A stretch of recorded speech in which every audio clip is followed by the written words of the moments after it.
These guys are making all the money. Oh wow, no, okay. If you pick a weird niche that's underserved, you can make money doing You that. hear about somebody making money in a weird way, annoy them with questions. You got to start fighting for time. Give yourself a 2-month, 3-month deadline, see if it works, and then if it doesn't, just move on to the next one. Don't even brush your teeth. They're gonna fall out of your head anyway. Spend a week just paying attention and writing down where your time goes, not even trying to fix it. They don't get that the clock is ticking. Count T since 10. Do you have any get-rich-quick schemes that don't involve prostitution? No. Yeah, no. I'm a machinist, but a CNC one and minimum could get 25 an hour in my area. If I went somewhere else, I could get 30 to 50 an hour easily, and CNC is easy. The higher hourly rate is good, but if you see an opportunity to buy some equipment, start a business, that's how you win. Working hourly, you can't win that way. That's just like a holding pattern. So if you're making 35 an hour, you're in a good holding pattern. You're in a good spot where you're like, you can afford stuff. But to make real money, you have to like start your own. If CNC is what you know, just look at who's paying for CNC jobs and who has the equipment. Just annoy people. Find someone that's running a successful CNC business and just annoy the shit out of them. So how do you get your first customer? How do you do this? How do you do that? Go absorb information and then start your own business. You got to start your own shit, though. At some point, it's not a panic thing. Don't quit your job tomorrow. Don't freak out about your life decisions. But if your skill set is if you have a skill that makes you 35 an hour, that means that the guy that owns the equipment that you work on is charging 120 an hour. Know what I mean? So figure out how you can be the one charging 120 an hour. Step one is getting your hourly rate up. That's always a good thing, increasing your hourly rate. But what you really want is you really want something that makes money when you are not present. So you want like equipment that gets rented out. You want to build some business that you're basically the middleman for for other people's labor. So you've got subcontractors who do work for you, and you're the one that's organizing the hiring and the searching for jobs and stuff. That's what you want to. You want to look for like ways to make money that don't involve your direct labor. Because even if you're like a New York City Manhattan bankruptcy attorney making $1,500 an hour or something like that, like you're still working an hourly gig. Like you're still putting your own hours in to make the money. Whereas if you make a product or you have a business that you run, but you don't have to do the actual grunt work, then your time is disconnected from your money, and you can snowball it even more. That's what I would look for if I was you. How do you find a really good artist to do branding and social media art for your business? I'm not in the art world, so I don't know anyone. I mean, what's your business? Do you really need branding and art for your business? Most people don't. You could just make it yourself in Microsoft Paint. Yeah. Yeah. I think everyone could benefit from like taking a weekend and learning Photoshop from no matter what your business is. Just like having even like announcements for your like, hey, it's 20% off weekend at my store, or learn it yourself. Just get Photoshop. If you have money, you could message Miles McGrady. But if you don't have money, you probably don't need branding. I always overestimated the importance of a lot of stuff. At the end of the day, it's like for what we do, if it's funny, then there's not the visuals, like nothing. The visuals don't matter. I do the graphics because it's fun, but there's like 450 people appreciate those, like not enough people to make a difference. So figure out what the essence of your business is and try to double down on that. But yeah, design, everybody sucks at design. You're even if you had a budget, trying to find somebody who knows what makes sense to do with the design, it's really hard to get that. Because even high end, like people who are good at it suck and don't get what the essence of it or what is required by whatever it is your niche is, probably. If you have a good thing, you don't need to go around looking for more good things. Just find a way to make it gooder. Wait for opportunity. You'll know it when you see it, but it's like your genius friend, like the smartest kid in your high school, comes around. He's already started a business. He's already got a successful business going. That's your time to be like, oh, I don't know that much, but I have 40,000. Can I get in there somehow? I've converted a small room in my basement into a gourmet mushroom farm that can produce 15 pounds a week, profit of $5 to $15 per pound. Should I convert my hobby into a business and take over my entire basement? Maybe teach classes about my basement mushrooms? These guys are fucking making all the money. Oh, yeah? Yep. Oh wow, no shit. Okay. But they, like, look at the things that they have on here. Golden oyster. I mean, these are shit that you don't see anywhere else. Take your mushroom business if you're gonna. First of all, if your mushrooms are good, I don't know. I haven't sampled one. If you want to send one over, me and Sam can fry it up. We'll have it with a nice French omelette. Hit up all the fancy high-end restaurants with your product, and that'll take you right out of it being a hobby into it being real deal. Yeah. You know. That might be niche enough to like actually kill it. And make It some definitely money. is. But look at these guys. crazy. That's an unbelievable mushroom. You can't even get your hands on those. No, the market. The market isn't selling it to like the direct to consumer. It's like you walk into every restaurant that's high end and say, I want to talk to the chef. These are my mushrooms. Give them a free sample. These fucking chefs want to put that blue oyster on risotto and charge you $45 for it. You know what I mean? So, God bless. There's so many. There's like these weird little businesses that are like Crazy. They're hiding. These guys, they go up the street on Blackstone Boulevard. Yeah. Saturday Farmers Market. Yeah. They sell out of all their. They bring like a Volkswagen van of mushrooms, and they fucking sell out every week. God I get a damn. fist fight. Do you have the baby bellies today? Get the out of my way, ho! God damn, man. Yeah, keep your ears open, guys. Anytime you hear about somebody making money in a weird way, ask them questions. A lot of them. Like annoy them with questions.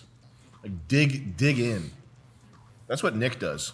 Right. I've seen Nick have this conversation with like 20 people. Right, Where but he you- like- digs in for like 20 minutes. And he People hears- in a certain niche of some they want to tell you everything about yeah, it, too. no, So absolutely, that's why, exactly. right. Like, yeah, the guy that makes this maitake mushroom, like he's ready to rattle off every Everything. fact. Right. He's about telling the you thing. he puts the seed in vermiculite. Yeah. Doing what? Web development and what? Fighting game Web stickers? dev, niche fighting game art, niche stickers for fighting games, prints, fighting games, etc. That sounds pretty good. You never know. There's like if you pick a weird niche that's underserved and you do something that is like professional level, like making enamel pins for people that are into the Mugen fighting game maker. You do something like that and you do it well, you can make money doing that. Keychains for a car that's underserved, like these keychain remove before flight, but you make it with for a Nissan Patrol and send them, sell them to people in Kuwait or whatever. There's a niche like this. You serve the niche, and you can, you might be surprised that who starts paying you. I've heard weird stories like that. You never know. You just got to try. But the ideation phase, you just got to make sure that the trial phase, you speed that up. Okay, you don't want to be one of these guys that's like, yeah, for 2 or 3 years there, I was trying to make Nissan GTR sweatshirts, but it just never panned out. That's those weird ideas, like the fighting game. That's one that you want to give yourself like 2 months deadline. Yeah. Give yourself a 2-month, 3-month deadline, see if it works, and then if it doesn't, just move on to the next one. A lot of things are like that, though. A lot of things. Oh my God, there's a lot of people who just don't.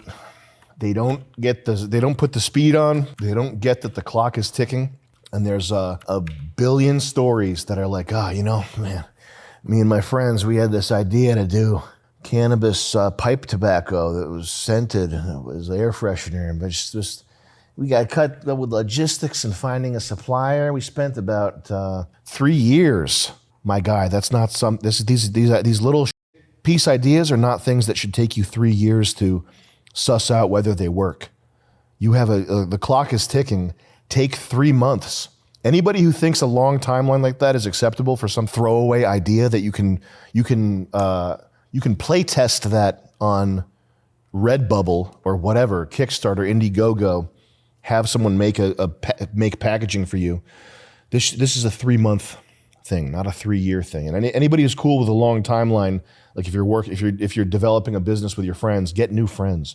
Very few people who can successfully get on board with an alcohol problem, not have it screw their life up. Be present and don't get derailed. Those are the two main things. Those are the big ones. Worrying about the path is less important than worrying about the derailing, because there's ways to make money and get fulfillment from a lot of different paths. You don't have to do like this one special thing. And as long as you're moving forward and like taking a path, you're good. Pay attention to the passage of time. Check yourself in the morning, at night. I have a lot of side projects I work on that could bring me money, but I'm always so tired after my 9 to 5 and 1 hour drive that when I push through with them, I take forever to ship and let my customers down. How do I stay motivated? You got to fight for that extra time. You got to find that time somehow. That's a trick, and that's what I've been working on. If you're in it now, you're paying attention, you're doing something, and you know that it's time. You got to start fighting for time. You got to fight to somehow get that extra hour and a half, that extra 2 hours a day. Lunch break, communicating with Fiverr hires, half an hour here, half an hour there. Figure out how to make it work. Figure out how to pay somebody not a lot of money to be working when you can't. You know, whatever you got to do, figure out how to just go to bed an hour earlier, wake up an hour earlier, all these types of things, and just start building habits that give you more time. But that's even if you didn't have a 9 to 5 job, if you're trying to do something and you're in the game now and you know that it's time to start doing your thing, you have to fight for time. You have to figure out a way to get that extra hour and a half, 3 hours, even if it's an hour and a half, even if it's 45 minutes. Say it's 45 minutes over a week. 7 times 7. I put numlock on. -28. So it's -28 hours a week. If you get 45 minutes a day somehow, shorter lunch, brush your teeth. Don't even brush your teeth. Okay? They're going to fall out of your head anyway. Find an extra 45 minutes a day over a week. That's 5 hours and 0.25, so 15 minutes. That's 5 hours and 15 minutes over a week. That's almost, 5 hours and 15 minutes, that's like 2 full work days for a regular person. Most regular people are not working more than 3 actual hours of work a day. So you do that, you get two extra work days in a week, but you got to fight for time. You got to be thinking about those minutes. And that's what I try to do every day. I wake up, takes me about 40 minutes to get, realistically 40 minutes to get in that zone, wipe the crap off my eyes, wipe my ass, walk around in a daze, scroll through Instagram looking at cars for half an hour. And then at the 40-minute mark, that's typically where I'm like, okay, now I'm awake. I got to think about what I'm doing. And it's just a continual process, like shaving down the clock there. You got to fight for time. I can't stress this enough that there's 24 hours in a day. You can still do your senior software engineering job, and you can do a side hustle to start on your own. Like I can't stress enough that you can start a side hustle of whatever it is you want to do and still put ample amount of time into it to get it going before you can make the jump to make it your full-time gig. I grew up around a lot of construction guys, wise guys, stuff like that.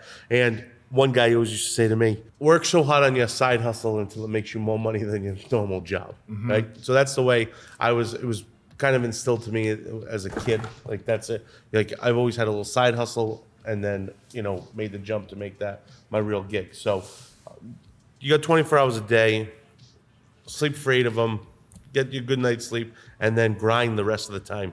And fight for the time too. That's what I've had to start doing recently, because we have this. We're doing like a bunch of different projects right now. You got to fight for time and spend a week just paying attention and writing down where your time goes. Not even trying to fix it, but like 45 minutes in the morning, like staring into space. Like, find where in the day you're doing that shit, and just write it down, log it, so at least you know where it is. You don't have to become like David Goggins' discipline man overnight, but you should know where you're losing it. Get the screen time app for your phone. Get off your phone. First of all, stop going to bed with the phone near you, and fight for that time. Find, like, everybody can find an extra 2.5 hours in a day, which is enough time. Like, most people don't even do 2.5 hours of like regular work at their job. That's enough time to like start the wheel turning.